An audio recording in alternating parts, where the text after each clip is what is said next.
Welcome a new litter of Thundercats to my adult collector toy shelf behind me and get one step closer to my ultimate goal. The unboxing and review up next on PopCon.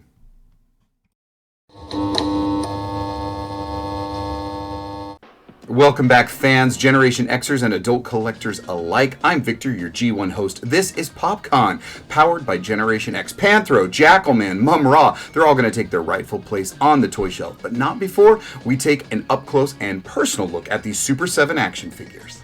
Hey folks, before we get started, please subscribe so I can keep making great content for this channel, and show me a little love by clicking the like. And hey, comment anytime. Dare you. Well, here they are in their very firm, strong shipping packages, which I love. But let's free them from their cardboard prison, shall we? Well, these boxes, as usual, are gorgeous with the foil seal, whether it's the Thundercat symbol or maybe even Mumrah's twin snakes.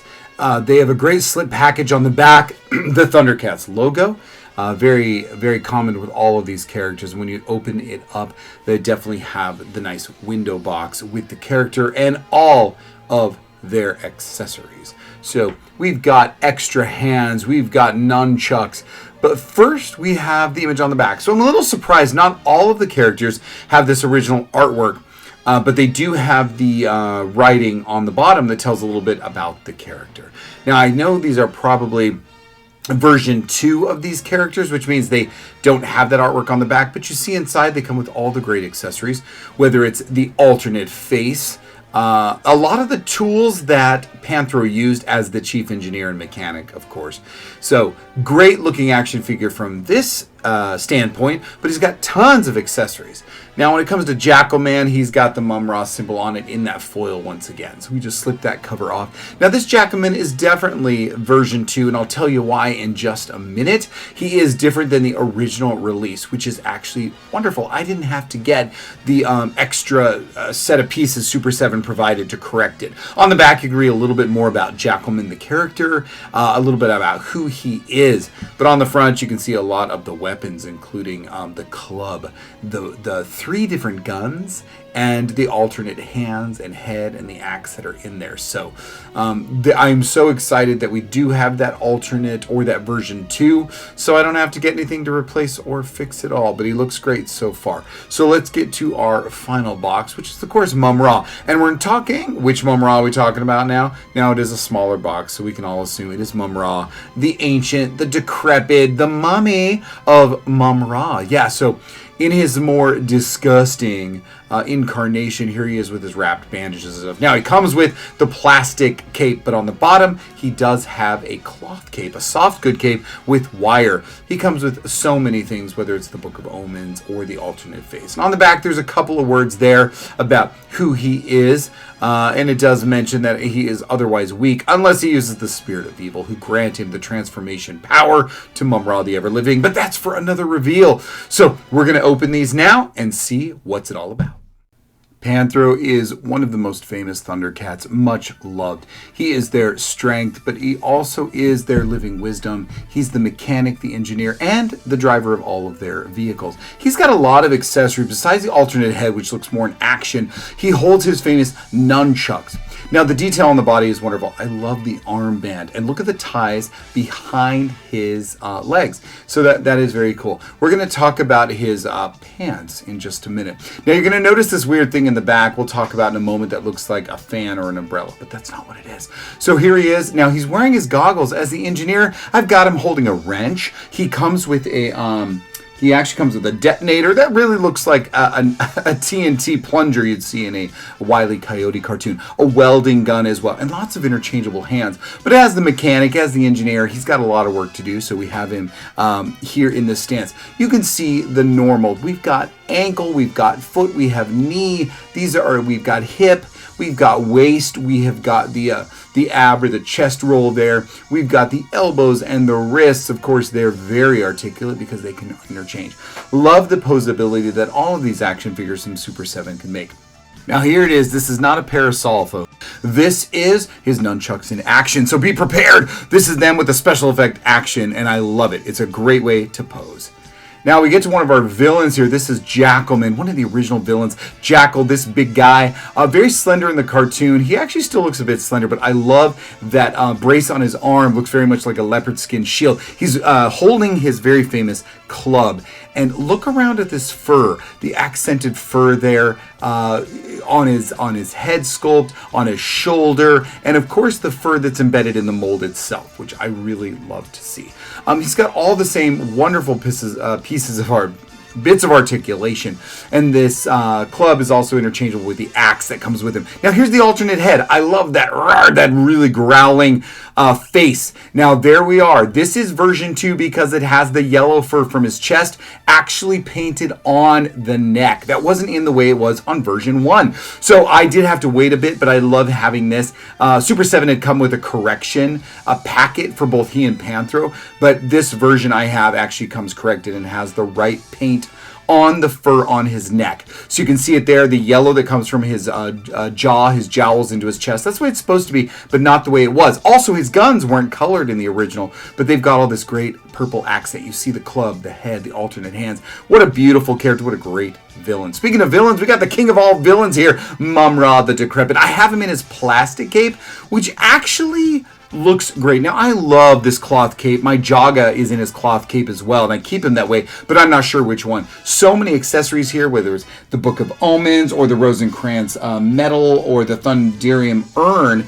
He's got a lot of things. Now, the funny thing about the staff he's holding, the original held the staff, but I cannot think of one time in the cartoon he had the staff, so I think it was made up as an accessory for the original, and they just kept it in this one. Isn't this great? What an action pose. I love these bandages. Now, the bandages are connected between each arm behind him, so they kind of have a stretchness to him across. It kind of limits his movement, but this cape doesn't limit. This is some action pose right here. It can do so many poses, a lot of in motion kind of look, so when you want to pose him, this cape is ideal. Problem is these legs, they don't really come together. So although it has the same articulation in the knee and the swivel and the ankle and the foot, it just, something is in the way. He can't close his legs. So talk about spreading here. This guy's got it the worst I've ever seen. So love the softness of those bandages around his head. Now, this is the alternate sculpt of the head I've got on here. He's got the two, one with his mouth open in rage, and the other with it closed in pensive thought. Maybe he's weak. But I do love that this cape can look as if he's holding it closed with that hand.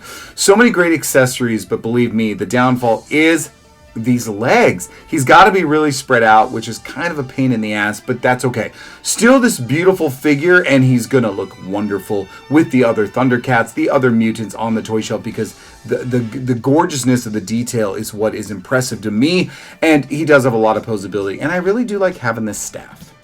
Now it's time for my favorite part, the comparison. Before I go, I do want to mention his Thunderpants. Now, I love it. Some other YouTuber coined that phrase, Thunderpants, and these are the dark blue which matches belt, which is great because the original version had the light blue that matched the straps. It wasn't cartoon accurate, as you see here with his cartoon counterpart. And yeah, Super 7 sent out a correction along with a correction for the fur for Jackal Man, and then they ultimately re-released these version 2, which are accurate with both Panthro and for Jackal Man. But what the point is here is look at his original animation. Now look at that 1980s action figure. Oh, we have gone so far with these beautiful action figures of today.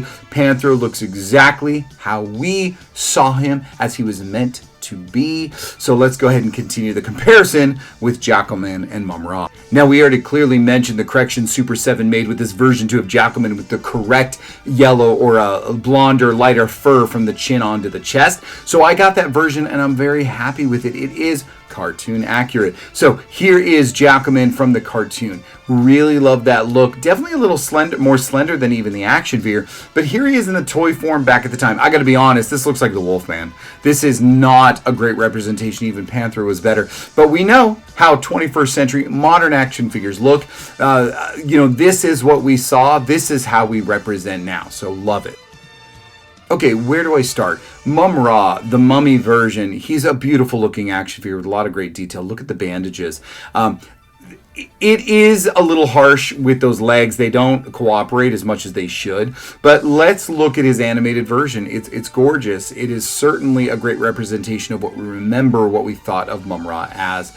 Now, the thing is, here is his version of the original action figure. Holy cow, what a difference time makes. Now, I think that this was a mail-away figure for sure, and also was in the playset of Mumrah's tomb and fortress at the time. But they had a lot of problem in the 80s dealing with characters that had capes. Only thing articulate was his arms up and down. And now, of course, they threw in the accessory of that staff. But I honestly cannot remember ever seeing that staff in the cartoon, so I think it was just an added feature. But overall, the character in action figure form in the 80s stank. And now this is gorgeous. Look at these guys. You can't tell me you don't want them. They're fantastic. I know you're jealous, so go out and get them. They're available places like Big Bag Toy Store.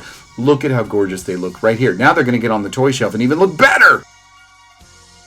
Well, here's the Popcorn toy shelf ready to go. We've made some room right here. We have about 6, and now, before and after, here they are. We've got 9 Thundercat Ultimates action figures on the Popcorn toy shelf. I am so excited to finish my Thundercat representation. They're all right back there and looking good. I only have 6 more to go, so I really hope you'll consider coming on back and watching me complete my collection. Thank you for joining me as I continue to try to represent all my favorite franchises made famous in the 1980s. Well, since I know you've already liked and subscribed, why not tune in on Friday for another pop conversation with my millennial friend Thomas from Thomas Goes Nostalgic, where we'll be counting down the top must-have toys of our respective generations. Hope to see you there. Once again, thanks for watching PopCon. A salute to all pop culture, but mostly the 80s. Until next time.